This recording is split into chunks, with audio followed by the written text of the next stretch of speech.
Baxdıqca hüsnünə doymuyur gözüm. Təbrizim, həsrətim, gözəl Təbrizim. Sərhəd boyu əsir soyuq küləklər, hicranda göz yaşı tökən ürəklər.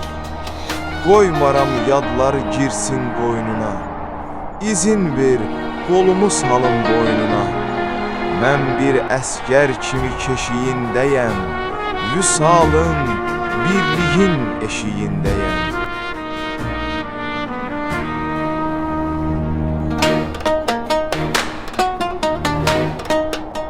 Nədir gözlərimdən yağan yağışlar? Yoluna dikilib yorğun baxışlar. Qədrini ayrılıq çəkənlər bilər. Ömrünə qaranlıq çökənlər bilər. Nədir qəlbdəki bu payızlar, qışlar? Ruhumu sızladır dərin baxışlar.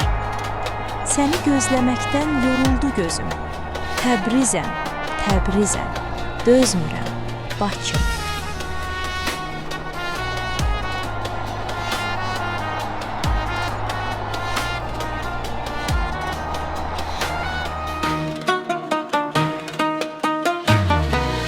İkiye bölünmez saf bir ürəklə Gəlmişik üz-üzə arzu diləklə Ağlasan ağlaram, gülsən gülərəm.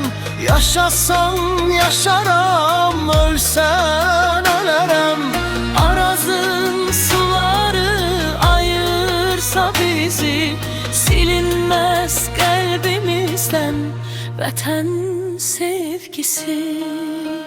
Dili bir, qanı bir soydaşınam mən. Dərdinə aşina, sirdaşınam mən. Sevgilinəm, sevirəm səni Təbrizim. İncitmə qəlbimi mənim Təbrizim. Cəsur damarlarda qanı mərdlərin Dərmanı bizdədir bütün dərdlərin. Bağımdan gül çiçək dərdim sevgilim Yenə təzələndi dərdim sevgilim. Silin çiçeğine, gülüne kurban. Mənə can söyleyen diline kurban. Var mı seninle yarı bölərəm Vətən deyib bu, Həsrətlə ölərəm.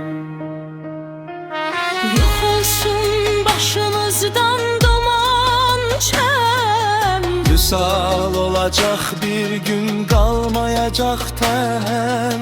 Bakıyla Təbrizin eşki birləşib Bütöv Azərbaycanı quracaq bir gün.